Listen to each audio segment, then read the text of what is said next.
আল্লাহ রাব্বুল আলামিন সূরাতুশ শুআরা 88 নম্বর আয়াতে বলছেন, ইয়াউমা লা ইয়ানফা'ু মালুন ওয়ালা বানুন।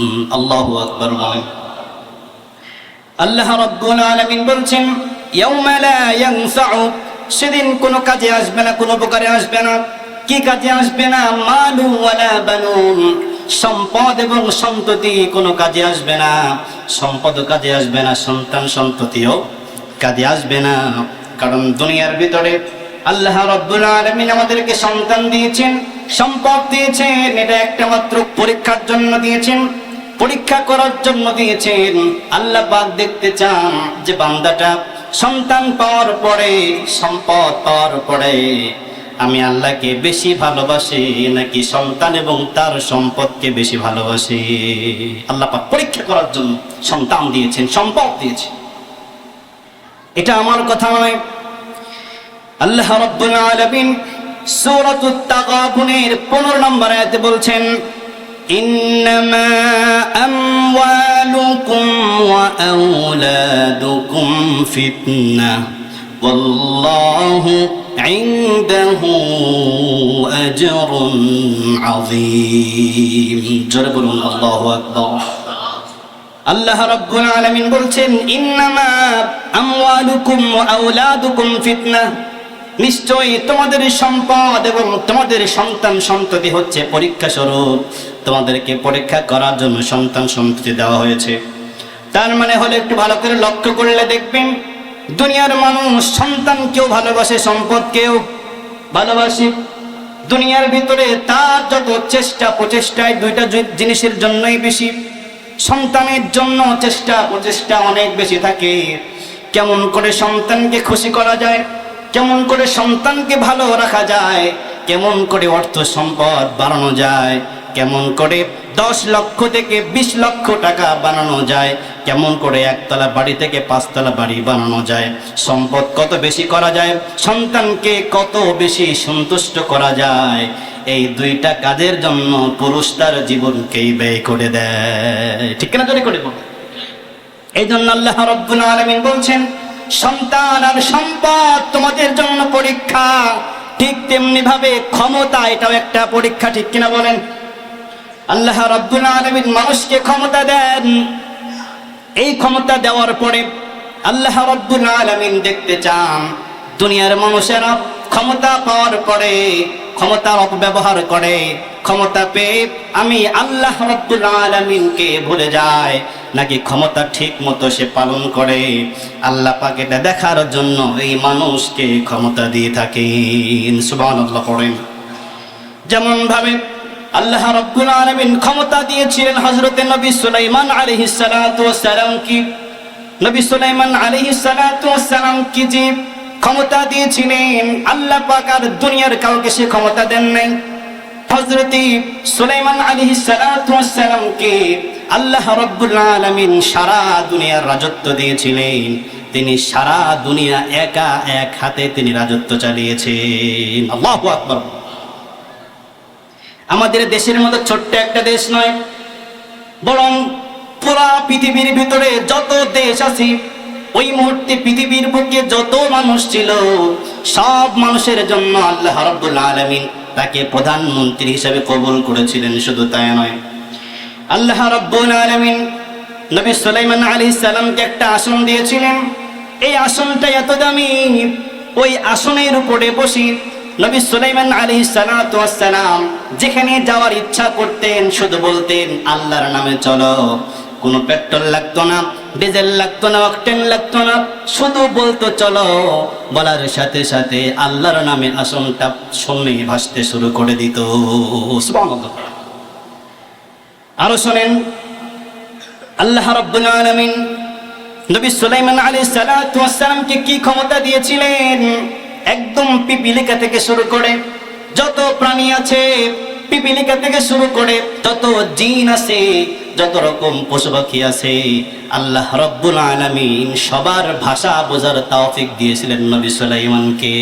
সুবহানাল্লাহ। সমস্ত জিনেরা তার আন্ডারে কাজ করত। এত ক্ষমতা পাওয়ার পরেও নবী সুলাইমান আলাইহিস সালাতু ওয়াস সালাম সারা জীবনে 1 সেকেন্ডের জন্য কোনোদিন তিনি অহংকার করেন নাই।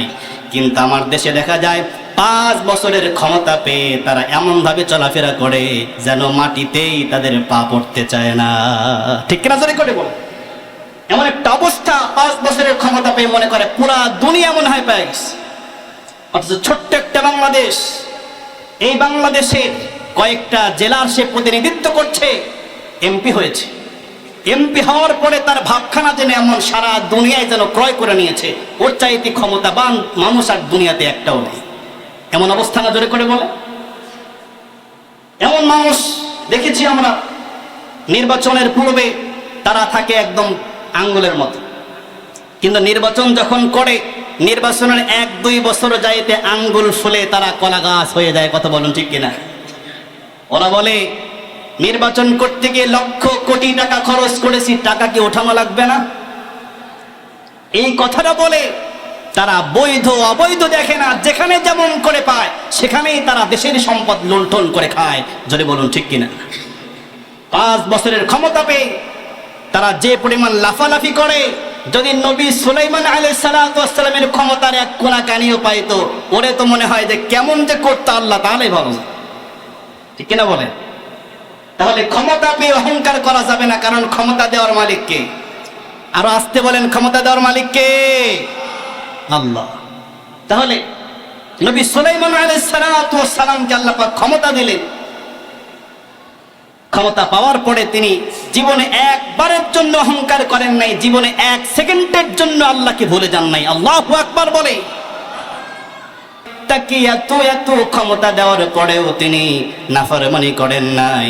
কিন্তু যারা ক্ষমতা পাওয়ার পরে জনগণকে ভুলে যায়, দেশের সম্পদ লুণ্ঠন করে খায়, যা মন চায় তা করে, ওদের কেউ ক্ষমতা দিয়া যিনি পরীক্ষা করেন তিনি কে?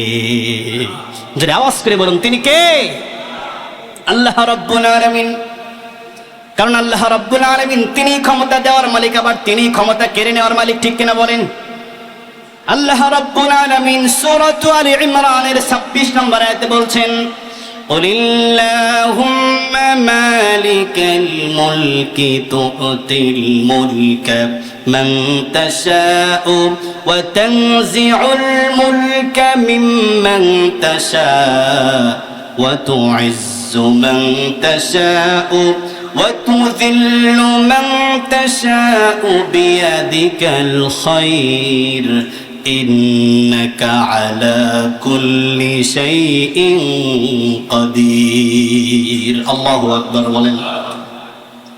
আল্লাহ রাব্বুল আলামিন বলছেন, ও নবী আপনি বলুন, হে সার্বভৌম ক্ষমতার মালিক আল্লাহ, তুতিল মুলকা মান তাশা, তুমি যাকে ইচ্ছা ক্ষমতা দান করো। ক্ষমতা দেওয়ার মালিককে আরেকবার জোরে করে বলেন। আল্লাহ পাক নিজে বলছেন, ও নবী আপনি বলুন, হে সার্বভৌম ক্ষমতার মালিক আল্লাহ, তুতিল মুলকা মান তাশা, আপনি যাকে ইচ্ছা ক্ষমতা দিতে পারেন। ওয়া তানজিউল মুলকা মিম্মান তাশা, আবার যার থেকে ইচ্ছা ক্ষমতা কেড়েও নিতে পারেন। ঠিক কিনা বলেন? এরপর আল্লাহ রাব্বুল আলামিন বলছেন, ওয়া তুইজ্জু মান তাশা ওয়া তুযিল্লু মান তাশা। আল্লাহ পাক বলতেছেন, ও নবী আপনি বলুন, ওগো আল্লাহ, আপনি যাকে ইচ্ছা সম্মানিত করেন, যাকে ইচ্ছা আপনি লাঞ্ছিত করেন। ঠিক কিনা বলেন? সম্মান দেওয়ার মালিক কে? একটু জোর আওয়াজে বলুন, সম্মান দেওয়ার মালিক কে? সম্মান ছিনায় নেওয়ার মালিক কে? তাহলে সেই রব, সেই মালিক মানুষকে ক্ষমতা দিয়ে পরীক্ষা করেন, দেখি তো আমার বান্দা আমার নাফরমানি করে কিনা, দেখি তো সে সুষ্ঠুভাবে ক্ষমতা চালায় কিনা, নাকি ক্ষমতার অপব্যবহার করে। যখন মানুষ ক্ষমতা পাওয়ার পরে মনে হয় আমাকে এই ক্ষমতা থেকে কেউ নামাতে পারবে না, আমি হচ্ছে ক্ষমতার একচ্ছত্র মালিক। কিন্তু আল্লাহ পাক বলেন, না বান্দা, ক্ষমতা দেওয়ার মালিকও আমি, ক্ষমতা ছিনায় নেওয়ার মালিকও আমি আল্লাহ। এই জন্যই তো দেখা যায় যারা ক্ষমতা পাওয়ার পরে উল্টাপাল্টা শুরু করে, জনগণের উপরে অত্যাচার করতে শুরু করে, আল্লাহ পাক লাঞ্ছিত করে, অপমানিত করে, কান ধরে ক্ষমতার আসন থেকে নামায়া দেশ থেকে পালাতে বাধ্য করে। কথা বলুন ঠিক কিনা? কারণ একটা কথা মনে রাখতে হবে, ক্ষমতা দেওয়ার মালিক যিনি, ক্ষমতা ছিনায় নেওয়ার মালিকও তিনি। এইটা যদি কেউ মাথার মধ্যে রাখে তাহলে ক্ষমতা পাওয়ার পরে তার আর অহংকার আসবে না, ঠিক কিনা জোরে করে বলি। তখন আর ক্ষমতা পাওয়ার পরে জনগণের উপরে তারা অত্যাচার করবে না, কারণ তারা তখন মনে করবে আমি যে ক্ষমতা পেয়েছি এটা আসলে আমার কোনো বাহাদুরি না, আমাকে ক্ষমতা দিয়েছেন কে? আরো জোরে বলেন, ক্ষমতা দিয়েছেন কে? তাহলে যে আল্লাহ আমাকে ক্ষমতা দিয়েছেন সে আল্লাহর কথা মতো যদি না চলি তাহলে এক থাপ্পড় মেরে সে ক্ষমতা কেড়ে নেওয়ার মতো শক্তিও আমার আল্লাহ তাআলার আছে। কথা বলুন ঠিক কিনা? এই কথাটা সবসময় মনে রাখতে হবে। শুধুমাত্র রাষ্ট্রীয় পর্যায়ে নয়, একদম পরিবার থেকে শুরু করে পরিবারের ক্ষমতা, সামাজিক ক্ষমতা, আপনার জেলা পর্যায়ের ক্ষমতা, আপনার বিভাগীয় পর্যায়ের ক্ষমতা, আন্তর্জাতিক ক্ষমতা, যত প্রকার ক্ষমতা হতে পারে, যে ক্ষমতায় পাবেন না কেন প্রত্যেকটা ক্ষমতার ব্যাপারে কাল কিয়ামতের ময়দানে আল্লাহ পাক আপনাকে প্রশ্নবিদ্ধ করবেন। কথা বলুন ঠিক কিনা? আপনাকে জবাবদিহিতার আওতায় অবশ্যই পড়তে হবে। এজন্য যে ক্ষমতাই পায় সেই ক্ষমতার অপব্যবহার করা যাবে না। তাহলে আল্লাহ সুবহানাহু ওয়া তাআলা হযরত নবী সুলাইমান আলাইহিস সালাতু ওয়াস সালামকে ক্ষমতা দিলেন, তিনি ক্ষমতার অপব্যবহার করেন। আল্লাহ রাব্বুল আলামিন নবী সুলাইমান আলাইহিস সালাতু ওয়াস সালামকে যেমন করে সারা দুনিয়ার রাজত্ব দিয়েছিলেন, ঠিক তেমন করে আল্লাহ রাব্বুল আলামিন সারা দুনিয়ার রাজত্ব দিয়েছিলেন নমরুদকে। এই নমরুদও কিন্তু সারা দুনিয়া শাসন করেছে এক হাতে, সারা দুনিয়ার রাজত্ব ছিল তার হাতে। কিন্তু রাজত্ব পাওয়ার পরে সে ঔদ্ধত্য প্রকাশ করলো, অহংকার করলো। সে বলল আমি হচ্ছি তোমাদের খোদা। শুধুমাত্র নিজেকে প্রধানমন্ত্রী বলে সে ক্ষান্ত হলো না, সে ডাক দিয়ে বলল আমি যেন তেন প্রধানমন্ত্রী নই, আমি হলাম তোমাদের প্রভু। নাউজুবিল্লাহ। সম্মানিত ভাইয়েরা আমার, যখন সে নিজেকে প্রভু দাবি করলো, মানুষের উপর অত্যাচার করতে শুরু করলো, জুলুম করতে শুরু করলো, আল্লাহ রাব্বুল আলামিন দুনিয়া থেকে সাধারণ মৃত্যু নয়, সম্মানের মৃত্যু নয়, দুনিয়া থেকে জোতার বাড়ি দিয়ে দুনিয়া থেকে বিদায় করে দিয়েছে। ঠিক কিনা বলো?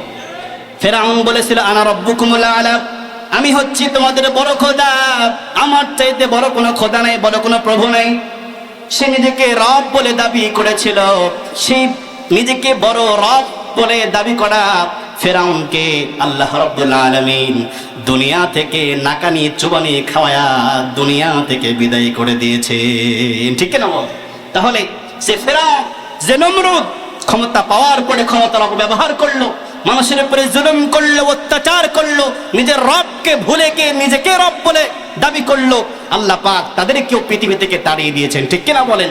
সামনেও যারা ক্ষমতা পাওয়ার পরে ক্ষমতার অপব্যবহার করবে আল্লাহ পাক তাদেরকেও ক্ষমতা থেকে নামায় দিতে 1 সেকেন্ড সময় লাগবে না। ঠিক কিনা বলেন? এই জন্য ক্ষমতা পেলেই অহংকার করা যাবে না, ক্ষমতা পেলেই ঔদ্ধত্য প্রকাশ করা যাবে না, ক্ষমতা পেলেই আল্লাহকে ভুলে যাওয়া যাবে না, ক্ষমতা পেলেই জনগণের উপরে জুলুম, নির্যাতন, অত্যাচার করা যাবে না। কারণ ক্ষমতা দেওয়ার মালিক যিনি, ক্ষমতা ছিনায় নেওয়ার মালিকও তিনি। মনে রাখতে হবে এই যে ক্ষমতা, সম্পদ, সন্তান, সন্ততি যা কিছু আছে সব কিছু আল্লাহর পক্ষ থেকে পরীক্ষা। সবকিছু আল্লাহর পক্ষ থেকে কি পরীক্ষা। আল্লাহ পাক আমাদেরকে পরীক্ষা করেছে। আল্লাহ রাব্বুল আলামিন ক্ষমতা দিয়ে যেমন ভাবে পরীক্ষা করেন, ঠিক তেমনি ভাবে আল্লাহ রাব্বুল আলামিন মানুষকে সন্তান দিয়েও পরীক্ষা করেন। যেমন ভাবে দেখেন আল্লাহ রাব্বুল আলামিনের প্রিয় নবী, আল্লাহ রাব্বুল আলামিনের দোস্ত হযরত ইব্রাহিম আলাইহিস সালাতু ওয়াস সালাম। ইব্রাহিম আলাইহিস সালাতু ওয়াস সালামের বয়স যখন 86 বছর হয়ে গেছে, বৃদ্ধ বয়স, তখন কোনো সন্তান নাই।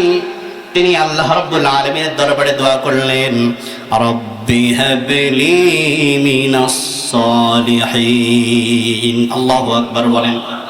সন্তান চাইলেন কার কাছে? বলেন বলেন, সন্তান চাইলেন কার কাছে? কিন্তু আমার দেশের মানুষেরা বড় অধৈর্য। যদি 8-10 বছর সন্তান না হয়, আল্লাহর কাছে না আছে, এরা যায় মাজারে মাজারে সন্তান চাইতে। আছে না নাই? আপনাদের এদিকেও আছে। সন্তান চাওয়ার জন্য মাজারে চলে যায়, মাজারে মান্নত করে, বলে সন্তান হইলে মাজারে একটা ছাগল দিমু, একটা গরু দিমু। ও বাবা, আমাকে খুশি করো, আমিও তোমাদের খুশি করবো। নাউজুবিল্লাহ বলেন। আসলে বলেন তো সন্তান দেওয়ার মালিক কে? সন্তান দেওয়ার মালিক আল্লাহ। এটা ইব্রাহিম আলাইহিস সালাম খুব ভালো করে বুঝেছিলেন, যার কারণে তিনি চোখের পানি ফেলে ফেলে আল্লাহর কাছে দোয়া করতেন, রব্বি হাবলি মিনাস সালিহিন। সবাই আমার সাথে পড়েন, রব্বি হাবলি মিনাস সালিহিন। যাদের সন্তান হয় না, অনেক বছর বিয়ে করেছেন, সন্তান হয় না, দুনিয়ার কোনো পীরের কাছে যাওয়া যাবে না, কোনো মাজারে যাওয়া যাবে না, কোনো হুজুরের কাছে যাওয়া যাবে না। সন্তান যদি দরকার হয়, চাওয়া লাগবে একজনের কাছে। চিৎকার করে বলেন তিনি কে? সে আল্লাহর কাছে সন্তান চাওয়া লাগবে। ইব্রাহিম আলাইহিস সালাম বৃদ্ধ বয়স, তখনও তিনি আশাহত হন নাই, তিনি আশা হারান নাই। আল্লাহর কাছে দোয়া করলেন, রব্বি হাবলি মিনাস সালিহিন, আল্লাহ তাআলা আমাকে একটা চরিত্রবান সুন্দর একটা সন্তান দান করেন। আল্লাহ তাআলা আমাকে একটা নেক সন্তান দান করেন। নেক সন্তান চাইলেন আল্লাহর কাছে। আল্লাহ রাব্বুল আলামিন পরে বলছেন, যখন তিনি সন্তান চাইলেন, আল্লাহ রাব্বুল আলামিন তাকে সন্তান দিলেন। ফাবাশশারনাহু বিগুলামিন হালিম। আল্লাহ রাব্বুল আলামিন বলেন, অতঃপর আমি তাকে একটা সহনশীল সন্তানের সুসংবাদ দান করলাম। সন্তান পৃথিবীর বুকে চলে আসলো। ইব্রাহিম আলাইহিস সালাম সন্তানকে পেয়ে কত খুশি হতে পারে। যারা প্রথম যখন বাবা হয়েছিলেন, কি পরিমাণ খুশি মন্তর হয়েছিল, কি পরিমাণ আনন্দ লেগেছিল, তার চাইতে বেশি খুশি হওয়ার কথা ইব্রাহিম আলাইহিস সালামের, ঠিক কিনা? কারণ তিনি যুবক বয়সে সন্তান পান নাই।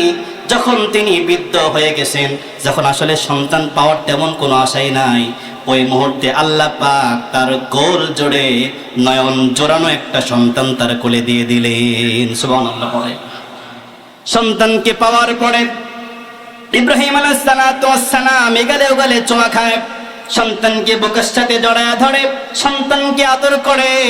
এটা দেখে আল্লাহ রাব্বুল আলামিন পরীক্ষা করতে চাইলেন, শেষ বয়সে ইব্রাহিমকে সন্তান দিলাম, দেখি তো আমার ইব্রাহিম সন্তানকে বেশি ভালোবাসে নাকি আমি আল্লাহকে বেশি ভালোবাসে। সুবহানাল্লাহ। পড়ে আমার আল্লাহ রাব্বুল আলামিন অর্ডার করলেন, ও ইব্রাহিম, সন্তানকে মক্কার উপত্যকায় রেখে আসো, যেখানে কোনো মানুষ নাই, কোনো জনবসতি নেই। ওই জঙ্গলের মধ্যে সন্তানকে এবং তোমার স্ত্রী হাজেরাকে রেখে আসো। ইব্রাহিম আলাইহিস সালাম কি বলেছিলেন? আল্লাহ বলেন কি, ছোট্ট সন্তান কেবলমাত্র পৃথিবীতে আসছে, দুধের বাচ্চা, আপনি তাকে রেখে আসতে বলেন, এটা কেমন কথা বলছিলেন নাকি? বলেন নাই।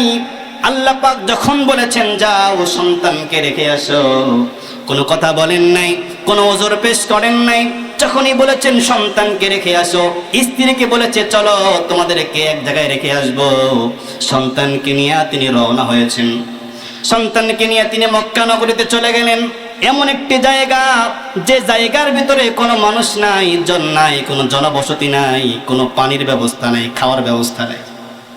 অল্প কিছু খেজুর, অল্প কিছু খাবার আর এক মস্ক পানি দিয়ে ইব্রাহিম আলাইহিস সালাম বিবি হাজেরা আর তার সন্তান ইসমাইলকে যখন রেখে এসে চলে আসতে লাগছিলেন, পিছন থেকে বিবি হাজেরা ডাক দিয়ে বলতেছেন, প্রাণের স্বামী, আপনি আমাদেরকে এখানে রেখে যাচ্ছেন কেন?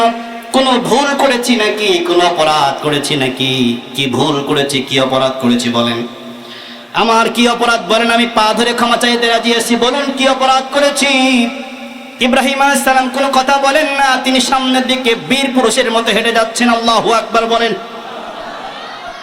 তার অন্তরে কি মায়া নাই নাকি? মায়া নাই? তার অন্তর জুড়ে মায়া, বিবির জন্য মায়া আছে, সন্তানের জন্য মায়া আছে। কিন্তু বিবি আর সন্তানকে রেখে যায়, যার হুকুমে, জোরে চিৎকার করে বলেন তিনি কে? আল্লাহ রাব্বুল আলামিন অর্ডার করেছেন, ইব্রাহিম রেখে যাও।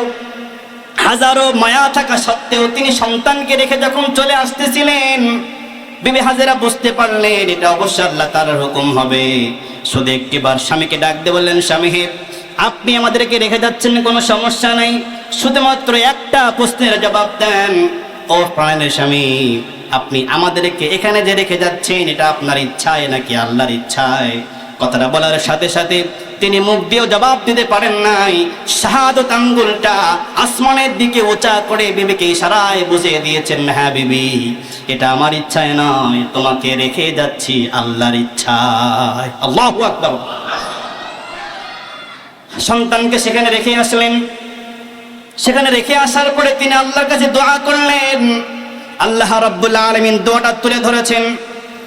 রব্বুল আলামিন সূরা ইব্রাহিমের 37 নম্বর আয়াতে বলেন, ইব্রাহিম আলাইহিস সালাম দোয়া করলেন, রব্বানা ইন্নী আসকানতু মিন যুররিয়্যাতি বিওয়াদিন গায়রি যি যারইন ইনদা বাইতিকাল মুহাররম।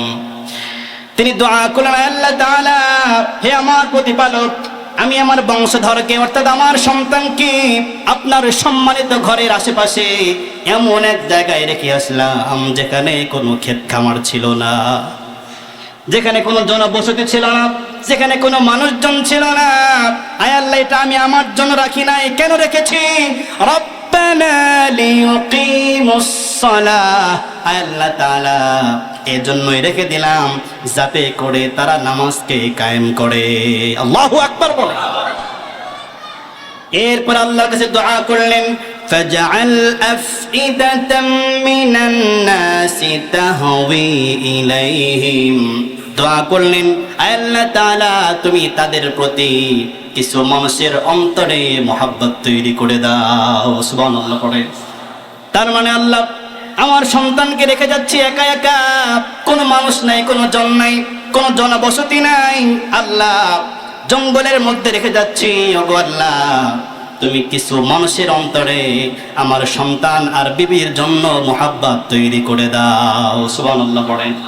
এরপরে তিনি দোয়া করলেন, ওয়ারযুকহুম মিনাস সামারাত, আল্লাহ তাআলা রিজিক হিসেবে তাদেরকে ফলমূল দাও। কেন দিবা? লাআল্লাহুম ইয়াশকুরুন, যাতে করে তারা তোমার প্রতি কৃতজ্ঞ হয়। সুবহানাল্লাহ। তিনি চলে আসলেন ঠিক, কিন্তু দোয়া করলেন কার কাছে?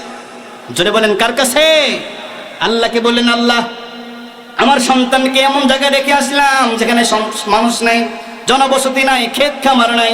আল্লাহ, তাদেরকে রেখে আসার আমার নিজস্ব কোনো উদ্দেশ্য নাই, তুমি বলেছো তাই রেখে এসেছি। তারা এখানে নামাজ কায়েম করবে। তারা সেখানে নামাজ কায়েম করেছিল কি করে নাই? করে নাই। এমন নামাজ কায়েম করেছে, প্রত্যেক বছর লক্ষ লক্ষ মানুষ সেখানে গিয়ে নামাজ আদায় করে। ঠিক কিনা বলো? ওখানে গিয়ে একবার যদি কোনো মানুষ নামাজ আদায় করতে পারে, নিজেকে ভাগ্যবান মনে করে। ঠিক কিনা জোরে করে বলে? আল্লাহ রাব্বুল আলামিন তার দোয়া কবুল করলেন। দোয়া কবুল করার পরে মক্কার জুরহুম গোত্রের কিছু লোকের ভিতরে তাদের মুহাব্বত তৈরি করে দিলেন। সেখানে আল্লাহ রাব্বুল আলামিন জমজম কূপের ব্যবস্থা করে দিলেন। কেমন করে দিয়েছেন সবাই জানেন, বিস্তারিত বললাম। জমজম কূপের ব্যবস্থা করলেন। মানুষজন আসতে শুরু করলো। মানুষজন আসতে আসতে সেখানে বসবাস করতে করতে আল্লাহ পাক সেই একদম জিরো থেকে জায়গাটাকে জনবসতি গড়ে তুললেন। সুবহানাল্লাহ। বেশ কিছুদিন চলে গেল। প্রায় 5-7 বছর পরে ইব্রাহিম আলাইহিস সালাম যখন আবারও সন্তানের কাছে গেলেন, সন্তানের কাছে যাওয়ার পরে আল্লাহ রাব্বুল আলামিন ইব্রাহিম আলাইহিস সালামকে স্বপ্নে দেখালেন, ও ইব্রাহিম, তুমি তোমার সবচাইতে প্রিয় বস্তুটা কুরবানি করো। আল্লাহু আকবার বলেন। আল্লাহ রাব্বুল আলামিন সূরাতুস সাফফাতের ভিতরে বলে দিয়েছেন, فلما بلغ معه السعي قال يا بني إني أرى في المنام أني أذبحك فانظر ماذا ترى। الله أكبر বলেন। ইব্রাহিম আলাইহিস সালাম সম্পর্কে আল্লাহ পাক বলছেন, যখন তার সন্তানটা তার সাথে হাঁটার বয়সে উপনীত হলো, 7 থেকে 13 বছর বয়স, এই সময়ের মধ্যকার কথা, যখন বাবার হাত ধরে হাঁটা শিখেছে, আল্লাহ পাক তাকে অর্ডার করলেন, ও নবী ইব্রাহিম, তুমি সন্তানকে জবেহ করো। তিনি তার সন্তানের কাছে চলে গেলেন। যাওয়ার পরে বললেন, আমার কলিজার টুকরা, স্বপ্নে দেখলাম যে আমি তোমাকে জবেহ করতেছি। এতে তোমার মতামত কি? তুমি কি জবেহ হতে রাজি আছো কিনা? আসলে দেখেন, পিতা যেমন হয় সন্তানও তেমনই হয়। সন্তান ডাক দিয়ে বলতেছে, বাবা, قال يا أبت افعل ما تؤمر ستجدني إن شاء الله من الصابرين। আল্লাহু আকবার বলেন। দৃশ্যটা একটু ভাবার চেষ্টা করুন, একটু ভাবার চেষ্টা করুন। পিতা সন্তানকে বলতেছে, সন্তান রে, আমি স্বপ্নে দেখলাম তোমারে জবাই করতেছি। তার মানে নবী যেটা স্বপ্ন দেখে ওটা স্বপ্ন নয়, ওটা ওহী। ওটা কি ধরে বলেন? ওটা ওহী। তার মানে ও ইসমাইল, আমি যেটা স্বপ্ন দেখেছি এটা আসলে স্বপ্ন নয়, এটা আল্লাহর পক্ষ থেকে ওহী। তার মানে তোমাকে জবে করার অর্ডার আল্লাহ তাআলা আমাকে দিয়েছে। ও ইসমাইল, তোমার মতামত কি? তুমি জবে হতে রাজি আছো কিনা? এবার ছোট্ট সন্তান তো বলতেন, বাবা বলেন কি আপনি আমাকে জবাই করবেন? মানে কি অপরাধ করেছে বলতে পারতেন না? তিনি বলেন নাই, সরাসরি বাপকে ডেকে বলতেছে, ক্বালা ইয়া আবাতি ফাআল মা তু'মার। ও বাবা, আপনাকে যে আদেশ করা হয়েছে তাড়াতাড়ি করে আপনি আল্লাহর আদেশকে পালন করুন। সাতাজিদুনি ইনশাআল্লাহু মিনাস সাবিরিন। ও বাবা, আল্লাহ যদি চায় তাহলে আমি রাজি আছি, আর আপনি আমাকে এই কাজে ধৈর্যশীলদের মধ্যে পাবেন। সুবহানাল্লাহ পড়েন। তার মানে ও বাবা, আপনি যদি আমাকে জবাই করেন আমি দৌড়তে পালায় যাব না, আমি আপনাকে নিষেধ করব না। আপনি যদি বলেন আপনি আমাকে জবাই করবেন, আর যদি হুকুমটা থাকে আল্লাহ, ও বাবা আমার কোনো বাধা নেই, আপনি জবাই করতে পারেন। এরপরে রব বলছেন, فَلَمَّا أَسْلَمَا وَتَلَّهُ لِلْجَبِينِ। আল্লাহ পাক বলতেছেন উভয় আনুগত্য প্রকাশ করলো। এরপরে ইব্রাহিম তার সন্তানকে জবাই করার জন্য কাঁধ করে শোয়া দিল। যখন ইব্রাহিম তার সন্তানকে কাঁধ করে শোয়াই দিয়েছে, হাদিসের মধ্যে একদম বিস্তারিত ঘটনা আছে, সেদিকে যাচ্ছে না, শুধুমাত্র কোরআনের আয়াতের কথা বলছি। ইব্রাহিমকে কাঁধ করে শোয়া দেওয়া হলো। আল্লাহ রাব্বুল আলামিন বলছেন, ওয়ানাদাইনাহু আইয়া ইব্রাহিম ক্বাদ সাদ্দাকতার রুইয়া। ও ইব্রাহিম, তুমি তো স্বপ্নকে সত্য প্রমাণিত করে দেখিয়েছো। ইন্না কাযালিকা নাজজিল মুহসিনিন। আল্লাহ পাক বলতেছেন আমি এভাবেই সৎকর্মশীলদেরকে পুরস্কৃত করে থাকি। সুবহানাল্লাহ পড়েন।